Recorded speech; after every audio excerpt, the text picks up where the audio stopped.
এক গ্রামে তখন প্রবল দুর্ভিক্ষ চলছিল। চারিপাশে কোনো কাজ নেই, তাই ভূষণ কাজের খোঁজে অন্য একটি গ্রামে যাওয়ার সিদ্ধান্ত নিল। হাঁটতে হাঁটতে সে বিজয়পুর গ্রামে এসে পৌঁছালো। তার কোনো থাকার জায়গা বা কাজ ছিল না। ভূষণ হাঁটতে হাঁটতে গ্রামের এক ধনী কৃষক জগৎ শেঠের কাছে পৌঁছালো। সে শেঠকে বলল, জি, আমি অন্য গ্রাম থেকে এসেছি। আমাদের গ্রামে এখন খুব কড়া চলছে, ফসল নেই, সবাই জলের জন্য খুব কষ্ট করছে। যদি আপনি আমাকে কোনো কাজ দেন তবে খুব উপকার হবে আমার। জগৎ শেঠ ভূষণের দুর্দশা দেখে বললেন, ঠিক আছে, আমার কাছে একটা কাজ আছে, তবে মনে হয় না তুমি তা করতে পারবে। ভূষণ আত্মবিশ্বাসের সাথে বলল, শেঠ জি, আপনি আমাকে যে কোনো কাজ দিতে পারেন, আমি তা কঠোর পরিশ্রম ও সততার সাথে করব। শোনো ভূষণ, আমার কাছে 50টি গরু ও 50টি মহিষ আছে। তোমাকে প্রতিদিন তাদের গোবর পরিষ্কার করতে হবে, আর সকাল সন্ধ্যায় তাদের খাবার ও জল দিতে হবে। মাসের শেষে এই কাজের জন্য তুমি 200 টাকা পাবে এবং 2 বেলার খাবারও বিনামূল্যে পাবে। তুমি কি এই কাজ করতে পারবে? ভূষণ মনে মনে ভাবল, 50টি গরু মহিষ সামলানো সহজ কাজ নয়, কিন্তু এখন তার কাছে অন্য কোনো উপায় নেই, আর শেঠজি 2 বেলার খাবারও দিচ্ছেন। সে বলল, ঠিক আছে শেঠ জি, আমি এই কাজগুলো করব, তবে আমার একটা অনুরোধ আছে। কি অনুরোধ ভূষণ? যদি আপনার কোনো সমস্যা না হয় তাহলে আমি কি গরুর গোলাশয়ে থাকতে পারি? আমি এই গ্রামে নতুন, তাই আমার থাকারও কোনো জায়গা নেই। জগৎ শেঠ কিছুক্ষণ ভেবে ভূষণকে বললেন। ঠিক আছে, তুমি গোশালাতেই থাকতে পারো। ভূষণ ধন্যবাদ জানিয়ে কাজ শুরু করল। সে প্রতিদিন ভোরে উঠে পশুর গোবর পরিষ্কার করত, তাদের খাবার ও জল দিত। সে খুব সততা ও পরিশ্রমের সাথে কাজ করত। জগৎ শেঠও তার কাজে খুব খুশি হলেন। একদিন জগৎ শেঠ ভূষণকে ডেকে বললেন, ভূষণ, আমি তোমার কাজে খুব খুশি।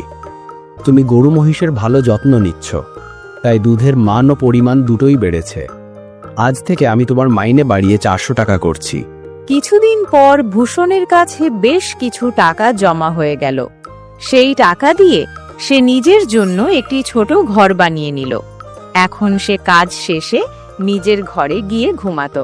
অনেক বছর কেটে গেল। ভূষণের কঠোর পরিশ্রমে তার কাছে ভালোই টাকা জমা হয়। একদিন সে জগৎ শেঠকে বলল, শেঠ জি, আজকাল গ্রামে খুব চুরি বেড়ে গেছে। আমার বাড়িতে জমানো টাকাগুলো রেখে আসতে আমার খুব চিন্তা হয়। সারাদিন তো আপনার কাজেই ব্যস্ত থাকি, তাই বাড়ি খালি থাকে। আমার টাকার নিরাপত্তার জন্য আমার খুব চিন্তা হয়। হ্যাঁ ভূষণ, তুমি ঠিকই বলছো। গ্রামে চুরির ঘটনা বাড়ছে, আর তোমার বাড়ি দিনের বেলায় খালি থাকে, তাই চুরির সম্ভাবনা আছে। তিনি কিছুক্ষণ ভেবে বললেন, শোনো ভূষণ, এই গ্রামে একটি জায়গা আছে যেখানে তোমার টাকা নিরাপদে থাকবে, আর সেটা হলো জমিদারের বাড়ি। এখানকার জমিদার খুব সৎ ও দয়ালু। তার বাড়িতে অনেক পাহারাদারও আছে, তাই চুরির ভয় নেই। তুমি তোমার টাকা তার কাছে রাখতে পারো। ঠিক আছে শেঠ জি, আমি আজই জমিদারের সাথে দেখা করে আমার সমস্যার কথা বলবো। একদিন হাঁটতে হাঁটতে ভূষণ জমিদারের কাছে গিয়ে বলল, সালাম জমিদার মশাই, আমি ভূষণ। আমি জগৎ শেঠের কাছে কাজ করি। আমি কিছু টাকা জমিয়েছি, কিন্তু গ্রামে চুরির ভয়ে বাড়িতে সেই টাকাগুলো রাখতে ভয় পাচ্ছি। জমিদার ভূষণকে জিজ্ঞাসা করলেন, তোমার কাছে কত টাকা আছে? জি জমিদার মশাই, আমার কাছে প্রায় 5 থেকে 6,000 টাকা হবে। বাহ, এটা তো অনেক টাকা। তুমি ঠিকই শুনেছ, তোমার টাকা আমার কাছে সম্পূর্ণ নিরাপদ থাকবে। এখন তুমি আর চিন্তা করো না, আমি সব দেখব। এই তলিটা রাখেন জমিদার মশাই, এই তলিতে মোট 5,800 টাকা আছে, আপনি গুনে দেখতে পারেন। ঘোনার কি দরকার? তুমি যখন জগৎ শেঠের লোক, তখন আমি তোমাকে পুরোপুরি বিশ্বাস করি। ভূষণ খুব খুশি হলো। সে বলল, জমিদার মশাই, আপনাকে অনেক ধন্যবাদ। এখন আমি নিশ্চিন্তে থাকতে পারবো। ধন্যবাদ তো আমার দেওয়া উচিত, কারণ তুমি আমার কাছে টাকা রাখতে এসেছো। ভূষণ খুশি মনে বাড়ি ফিরে গেল। দেখতে দেখতে 2 বছর কেটে গেল। একদিন ভূষণ ভাবল, অনেক দিন ধরে জগৎ শেঠের কাছে কাজ করছি, এবার নিজের একটা জমি কিনে তাতে চাষ করব, তাহলেই বড় হতে পারবো। আমার নিজের কাছে কিছু টাকা আছে, আর জমিদারের কাছেও কিছু টাকা জমা রেখেছি, সব মিলিয়ে জমি কিনতে পারবো। এই ভেবে ভূষণ জমিদারের বাড়ি গেল এবং নিজের টাকা ফেরত চাইল, কিন্তু জমিদার তাকে চিনতে পারলেন না বলে ভান করলেন। ভাই সাহেব, আমি আপনাকে চিনতে পারলাম না, আপনি কে? ভূষণ অবাক হয়ে বলল, জমিদার মশাই, আমি ভূষণ। গত বছর আপনার কাছে আমি টাকা রেখে গিয়েছিলাম, আপনার কি মনে পড়ছে না? ভাই সাহেব, আমার কাছে কত লোক টাকা রাখতে আসে, তবে আমি সবার সাথে কাগজপত্রে লেনদেন করি। আপনার কাছে কি কোনো কাগজপত্র আছে? জমিদার মশাই, আপনি কি বলছেন? আমি তো আপনার সততা দেখে আপনার কাছে টাকা জমা রেখেছিলাম। আপনি এখন এভাবে কথা কেন বলছেন?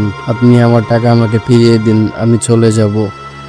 ভূষণ, আমি সৎ, তাই তো আমি তোমার কাছে কাগজপত্র চাইছি। তুমি কি জানো না, যখন তুমি কারোর সাথে টাকার লেনদেন করো তখন স্ট্যাম্প পেপারে লিখে রাখতে হয়?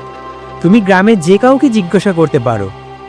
ভূষণ কাঁদতে কাঁদতে বলল, জমিদার মশাই, আমি আপনার পায়ে পড়ছি, দয়া করে আমার টাকা আমাকে ফিরিয়ে দিন। আমি গরিব মানুষ, আমি অনেক কষ্ট করে এই টাকাগুলো জমিয়েছি। বাটপার জমিদার তখন খুব রেগে গেলেন। আরে, এই নাটক বন্ধ করো।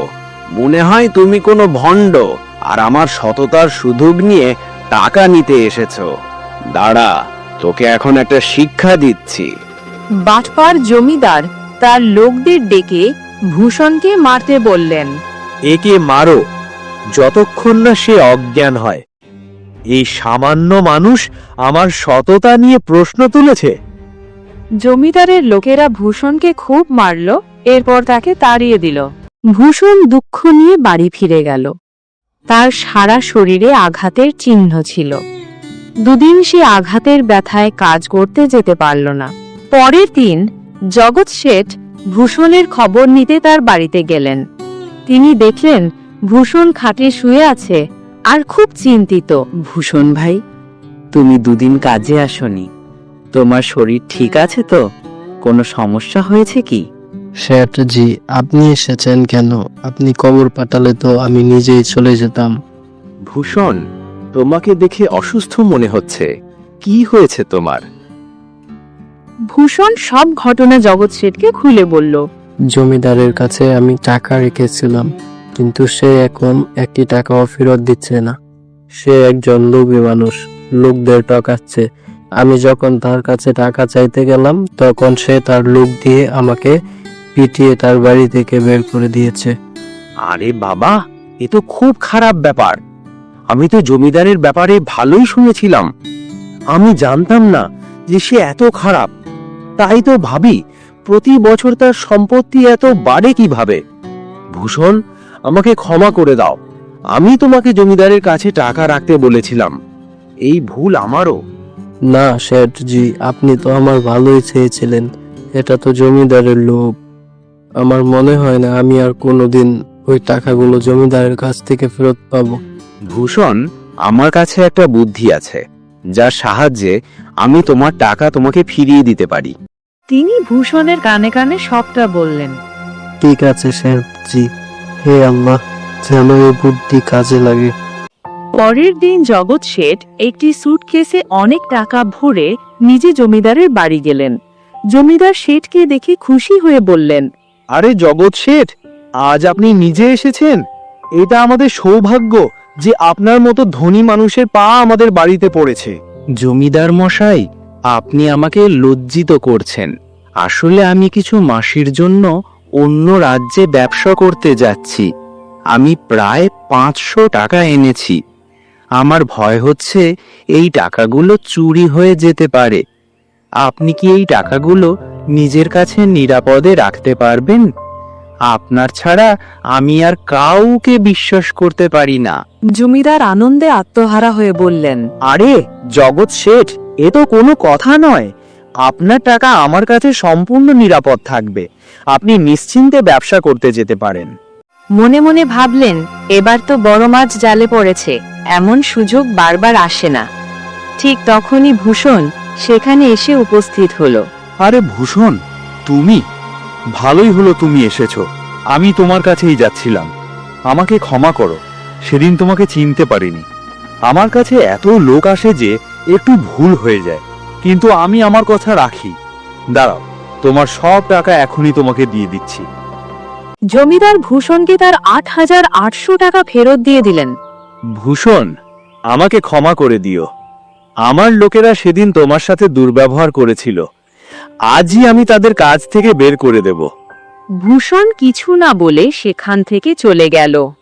কি ব্যাপার জমিদার মশাই, আপনি তো আপনার কথার খুব পক্কা। তাহলে ঠিক আছে, আমি আমার সব টাকা আপনার কাছে রাখতে পারি। এমন সময় তার এক কর্মচারী সেখানে আসলো। এসে শেঠকে বলল, মালিক, আপনার আর অন্য রাজ্যে যাওয়ার দরকার নেই। ব্যবসায়ীদের কাছ থেকে খবর এসেছে যে তারা নিজেরাই আমাদের গ্রামে আসছেন। আরে, এ তো খুব ভালো খবর। তাহলে আমার এত দূরে যেতে হবে না। শুনছেন জমিদার মশাই, ব্যবসায়ীরা এখানে আসছেন। তাই আমার মনে হয় না এখন আপনার কাছে টাকা রাখার কোনো প্রয়োজন আছে। আপনাকে অনেক ধন্যবাদ, আপনি এত সততা দেখালেন। পরের বার অবশ্যই আপনার কাছে আসব। এই কথা বলে জগৎ শেঠ এবং তার কর্মচারী টাকা নিয়ে সেখান থেকে চলে গেলেন। ধুর, এটা কি হলো? 500 টাকা তো গেলই, আর ভূষণের যে 5,800 টাকা আমি জব্দ করে নিয়েছিলাম সেটাও চলে গেল। ভূষণ জগৎ শেঠকে ধন্যবাদ জানিয়ে বলল, শেঠজি, আপনাকে অনেক ধন্যবাদ। আপনি না থাকলে হয়তো কখনোই জমিদারের কাছ থেকে ওই টাকাগুলো নিতে পারতাম না। ভূষণ, কোনো ব্যাপার না। যে মানুষ পরিশ্রম আর সততার সাথে রোজগার করে, সৃষ্টিকর্তা তার কখনো খারাপ হতে দেন না। আর যে মানুষ চুরি বা প্রতারণার মাধ্যমে উপার্জন করে, তার কখনো ভালো হয় না।